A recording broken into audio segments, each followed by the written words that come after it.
Constitution క్లబ్లో చర్చలు జరుగుతున్నాయి. మొదటి డిమాండ్ పరిష్కారం అయినప్పటికీ ఇక మరిన్ని 2 డిమాండ్లు ఉన్నాయి. ఆ డిమాండ్లో ఒకటి ₹1 కోటి సహాయం చేయాలనేది కానీ ఆ బాధిత కుటుంబాలకి, మరొక డిమాండ్లో ఎవరిపై కేసులు పెట్టకూడదు, ఉన్న కేసులను ఎత్తివేయాలని డిమాండ్. కానీ ఇవి లిఖితపూర్వకంగా వచ్చేంత వరకు కూడా మా ప్రొటెస్ట్ కొనసాగుతుందనేది వాళ్ళు చెప్తున్నమాట. సో అది ఇంకా కొనసాగుతుంది. ఒకసారి కాక్రోచ్ జనతా పార్టీ ఆ ప్రొటెస్ట్ జంతర్ మంతర్ దగ్గర నుంచి ఎటువంటి సిచ్యువేషన్ ఉంది ఆ వీడియో చూద్దాం.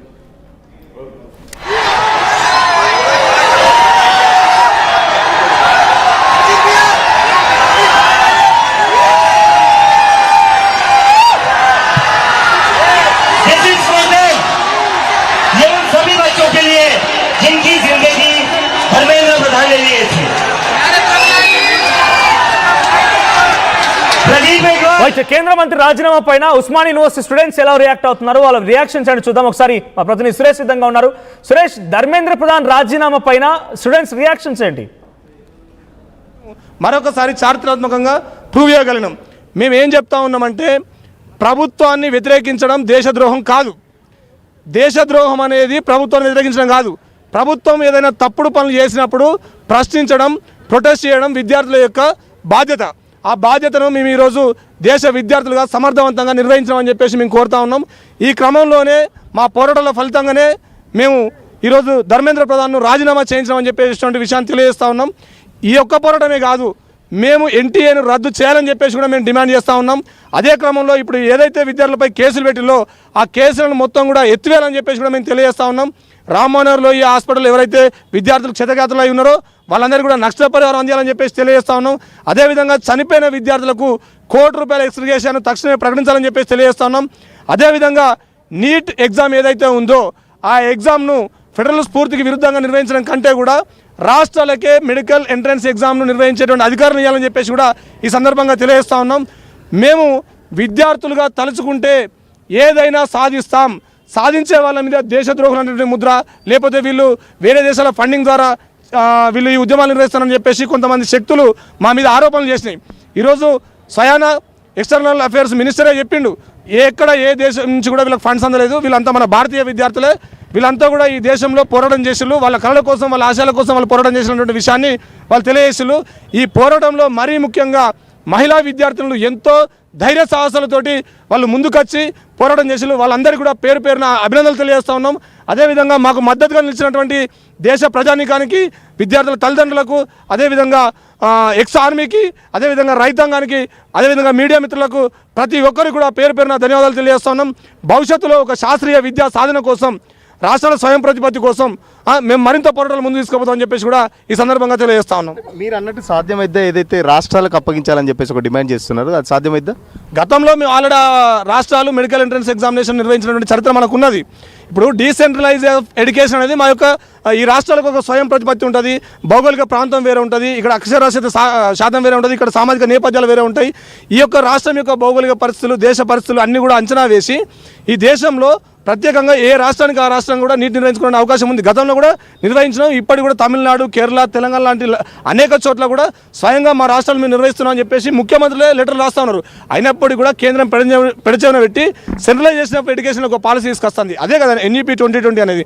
NEP 2020 అనేటువంటి ఒక పాలసీ ద్వారా, NTA ద్వారా ఈ దేశంలో విద్య అందరికీ సమానంగా అందేటువంటి అవకాశం లేదు.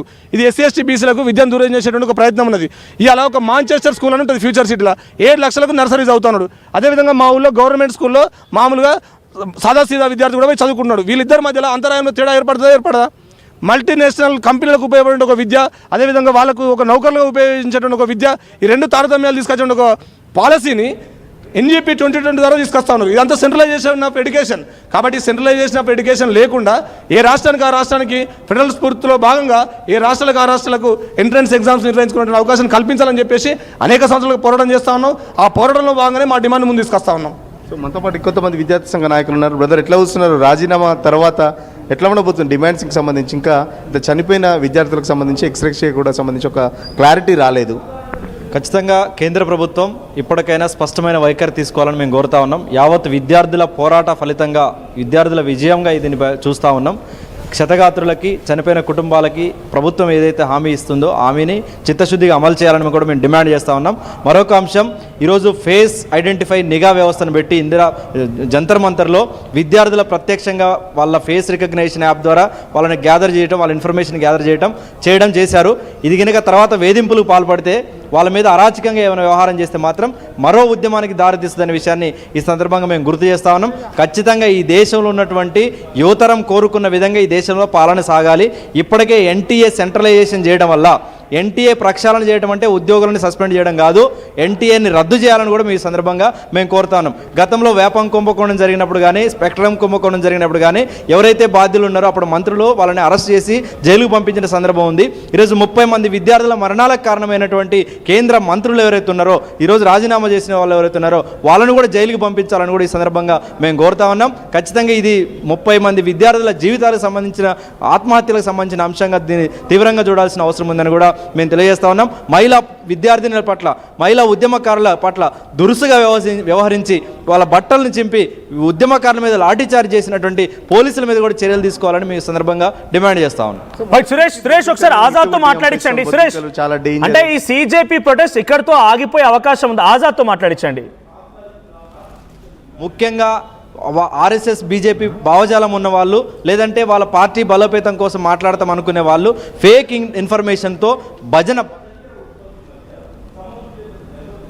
విషం జిమ్మారు. ఈరోజు వాళ్ళు ఒప్పుకోవాలి. నిన్న సెంట్రల్ అఫైర్ మినిస్టర్ కానీ, లేకపోతే అంతకుముందు జేపీ నడ్డా కానీ, ఇప్పుడు ప్రధానమంత్రి కానీ మాట్లాడిన తర్వాత అయినా మీరు బుద్ధి తెచ్చుకోవాలని మేము చెప్తా ఉన్నాం. ఖచ్చితంగా ఈ దేశం ప్రజలది, ఈ దేశం యువతరానిది. ప్రభుత్వం గురించి మాట్లాడతారు, ప్రశ్నిస్తారు, చర్చిస్తారు, శాస్త్రీయంగా ఉద్యమ బాట పడతారు. కానీ ఈ ఉద్యమాలను చేసే వాళ్ళని యాంటీ నేషనల్స్ అనో, ఉద్యమాలు చేసే వాళ్ళని దేశ వ్యతిరేకులను మీరు ఇప్పటికైనా వైఖరి మార్చుకోండి, మీరు తప్పని తేల్చుకోండి అని కూడా మీ సందర్భంగా తెలియజేస్తా ఉన్నాం. మంచిని ఎత్తుకుందాం, చెడుని ప్రశ్నిద్దాం, ప్రజలకి న్యాయం చేయడం కోసం నిలబడదాం, అంతిమంగా ఈ దేశాన్ని కాపాడుకుందామని కూడా ఈ సందర్భంగా తెలియజేస్తాం. నిన్న కేంద్ర మంత్రి బండి సంజయ్ కూడా మాట్లాడుతూ ఒక మాట అన్నాడు, ఏ రాష్ట్రంలో లీక్ కాలేదు, అన్ని రాష్ట్రాల్లో లీక్ అయితే జనరల్గా జరిగే ప్రక్రియ అన్నట్టు మాట్లాడిన పరిస్థితి. మరి ఎట్లా చూస్తున్నారు దాన్ని? బాగా చదువుకొని ఉంటే తెలుస్తుంది. ఈరోజు ఆర్టీఐ కార్యకర్తలు నరేంద్ర మోడీ గారు ఏం చదువుకున్నారని ఒక ఆర్టీఐ వేస్తే ఇంతవరకు ఇన్ఫర్మేషన్ రాలేదు. బండి సంజయ్ గారు ఎక్కడ ఏం చదువుకున్నారో కూడా తెలియని వాతావరణం ఉంది. ఈరోజు విద్యార్థుల ఆవేదన తెలిస్తే, చదువుల కష్టం తెలిస్తే, ఒక ఎగ్జామ్ రాయాలంటే ఎంత శ్రమ పడాలో తెలిస్తే ఈ బాధలు తెలుస్తాయి. అవి తెలియని వాళ్ళు ఇట్లా లూజ్గా మాట్లాడుతూ ఉంటారు. ఖచ్చితంగా రాజీనామా చేయడం, లేదంటే ఖచ్చితంగా ఎగ్జామ్ నిర్వహించడం అనేది ప్రభుత్వాల బాధ్యత. వాళ్ళు సరిగ్గా చేయనప్పుడు, వాళ్ళు ఫెయిల్ అయినప్పుడు 100% రాజీనామా చేయాల్సిందే. అది ఏ ప్రభుత్వమైనా చేయాల్సిందని మేము తెలియజేస్తాం. సో మనతో పాటు ఒక మహిళా నేత ఉన్నారు, విద్యార్థి సంఘానికి సంబంధించి. మేడం, జంతర్ మంతర్లో కూడా చాలా వరకు విద్యార్థులకు సంబంధించి చాలా పెద్ద ఎత్తున పోరాటం చేశారు. ఒక మహిళగా ఎట్లా చూస్తున్నారు? ఈ విజయం పూర్తిగా విద్యార్థుల విజయంగా మేము భావిస్తూ ఉన్నాం. ఈరోజు మేము ప్రొటెస్ట్ చేసి పెద్ద ఎత్తున రాజీనామా చేసే వరకు కూడా నిలబడగలిగామంటే ప్రజాస్వామికవాదులు, మహిళా సంఘాల వాళ్ళు, మిగతా అందరూ కూడా ఈ డెమోక్రటిక్ ప్రొటెస్ట్కి స్ట్రాంగ్గా సపోర్ట్ ఇవ్వడం వల్ల ఇది సాధించుకోగలిగాము. ముఖ్యంగా ఒకటే చెప్తున్నాము, ఈరోజు Dharmendra Pradhan union education minister resignation అనేది ఇది కంప్లీట్ సక్సెస్ కాదు. దీంతో డిస్మాంటల్ అయినటువంటి ఎడ్యుకేషన్ సిస్టమ్ని మనం రిపేర్ చేసుకోవడం సాధ్యం కాదు. ఇదొక్కటి. రైట్. సో ధర్మేంద్ర ప్రధాన్ రాజీనామా